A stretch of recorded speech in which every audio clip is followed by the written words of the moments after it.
درویش بارش کے پانی میں عشق و مستی سے لبریز چلا جا رہا تھا کہ اس درویش نے ایک مٹھائی فروش کو دیکھا جو ایک کڑھائی میں گرما گرم دودھ ابال رہا تھا تو موسم کی مناسبت سے دوسرے کڑھائی میں گرما گرم جلیبیاں تیار کر رہا تھا۔ ملنگ کچھ لمحوں کے لیے وہاں رک گیا، شاید بھوک کا احساس تھا یا موسم کا اثر تھا۔ ملنگ حلوائی کی بھٹی کو بڑے غور سے دیکھنے لگا۔ ملنگ کچھ کھانا چاہتا تھا لیکن ملنگ کی جیب ہی نہیں تھی تو پیسے بھلا کیا ہوتے۔ ملنگ چند لمحے بھٹی سے ہاتھ سینکنے کے بعد چلا ہی جاتا تھا کہ نیک دل حلوائی سے رہا نہ گیا اور ایک پیالہ گرم گرم دودھ اور چند جلیبیاں ملنگ کو پیش کر دیں۔ ملنگ نے گرم گرم جلیبیاں گرم گرم دودھ کے ساتھ نوش کی اور پھر ہاتھوں کو اوپر کی جانب اٹھا کر حلوائی کو دعا دیتا ہوا آگے چل دیا۔ ملنگ کا پیٹ بھر چکا تھا، دنیا کے غموں سے بے پرواہ وہ پھر ایک نئے جوش سے بارش کے گدلے پانی کے چھینٹے اڑاتا چلا جا رہا تھا۔ وہ اس بات سے بے خبر تھا کہ ایک نوجوان نوبہتا جوڑا بھی بارش کے پانی سے بچتا بچاتا اس کے پیچھے چلا آ رہا ہے۔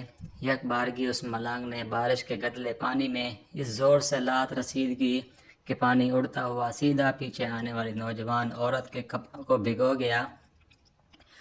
اس نازنین کا قیمتی لباس کیچڑ سے لت پت ہو گیا تھا۔ اس کے ساتھی نوجوان سے یہ بات برداشت نہیں ہوئی، لہٰذا وہ آستین چڑھا کر آگے بڑھا اور اس ملنگ کو گریبان سے پکڑ کر کہنے لگا، کیا اندھا ہے، تجھے نظر نہیں آتا؟ تیری حرکت کی وجہ سے میری محبوبہ کے کپڑے گیلے ہو چکے ہیں اور کیچڑ سے بھر چکے ہیں۔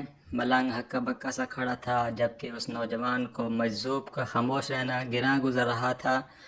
عورت نے آگے بڑھ کر نوجوان کے ہاتھوں سے ملنگ کو چھڑوانا بھی چاہا لیکن نوجوان کی آنکھوں سے نکلتی نفرت کی چنگاری دیکھ کر وہ بھی دوبارہ پیچھے کھسکنے پر مجبور ہو گئی۔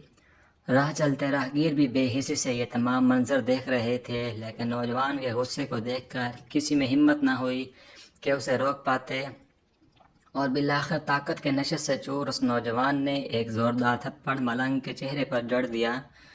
بوڑھا ملنگ تھپڑ کے تاب نہ لا سکا اور لڑکھڑاتا ہوا کیچڑ میں جا پڑا۔ نوجوان نے جب ملنگ کو نیچے گرتے دیکھا تو مسکراتے ہوئے وہاں سے چل دیا۔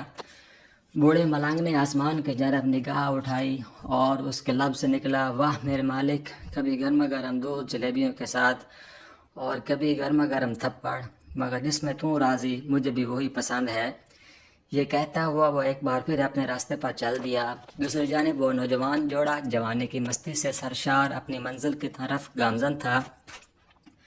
تھوڑی ہی دور چلنے کے بعد وہ ایک مکان کے سامنے پہنچ کر رک گئے۔ وہ نوجوان اپنی جیب سے چابیاں نکال کر اپنی محبوبہ سے ہنسی مذاق کرتے ہوئے کی سیڑھیاں طے کر رہا تھا۔ بارش کے سبب سیڑھیوں پر پھسلن ہو گئی۔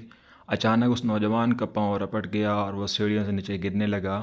عورت زور زور سے شور مچا کر لوگوں کو اپنے محبوب کی جانب متوجہ کرنے لگی، جس کی وجہ سے کافی لوگ فوراً مدد کے واسطے نوجوان کی جانب لپکے، لیکن دیر ہو چکی تھی۔ نوجوان کا سر پھٹ چکا تھا اور بہت زیادہ خون بہہ جانے کی وجہ سے اس کڑیل نوجوان کی موت واقع ہو چکی۔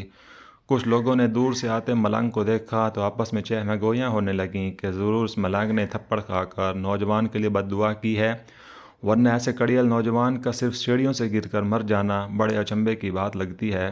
چند منجلے نوجوانوں نے یہ بات سن کر ملنگ کو گھیر لیا۔ ایک نوجوان کہنے لگا، کیا آپ کیسے اللہ والے ہیں جو ایک تھپڑ کی وجہ سے نوجوانوں کے لیے بد دعا کر بیٹھے؟ یہ اللہ والوں کی روش ہرگز نہیں کہ ذرا سی تکلیف پر بھی صبر نہ کر سکیں۔ وہ ملنگ کہنے لگا، خدا کی قسم میں نے اس نوجوان کے لیے ہرگز بد دعا نہیں کی تھی۔ تبھی مجمع میں سے کوئی پکارا، اگر آپ نے بد دعا نہیں کی تو ایسا کڑیل نوجوان سیڑھیوں سے گر کر کیسے ہلاک ہو گیا؟ تب اس ملنگ نے حاضرین سے ایک انوکھا سوال کیا کہ کوئی اس تمام واقعے کا عینی گواہ موجود؟ نوجوان نے آگے بڑھ کر کہا، ہاں میں اس تمام واقعے کا عینی گواہ ہوں۔ ملنگ نے اگلا سوال کیا، میرے قدموں سے جو کیچڑ اچھلی تھی کیا اس نے اس نوجوان کے کپڑوں کو داغدار کیا تھا؟ وہی نوجوان بولا، نہیں، لیکن عورت کے کپڑے ضرور خراب ہوئے تھے۔ ملنگ نے نوجوان کی باہوں کو تھامتے ہوئے پوچھا، پھر اس نوجوان نے مجھے کیوں مارا؟ نوجوان کہنے لگا، کیونکہ وہ نوجوان اس عورت کا محبوب تھا اور اس سے یہ برداشت نہیں ہوا کہ کوئی اس کے محبوب کے کپڑوں کو گندہ کرے، اس لیے اپنی معشوقہ کی جانب سے اس نوجوان نے آپ کو مارا۔ نوجوان کی بات سن کر ملنگ نے ایک نعرہ مستانہ بلند کیا اور یہ کہتا وہ وہاں سے رخصت ہو گیا، پس خدا کی قسم میں نے بد دعا ہرگز نہیں کی تھی، لیکن کوئی ہے جو مجھ سے محبت رکھتا ہے اور وہ اتنا طاقتور ہے کہ دنیا کے بڑے سے بڑا بادشاہ بھی اس کے جبروت سے گھبراتا ہے۔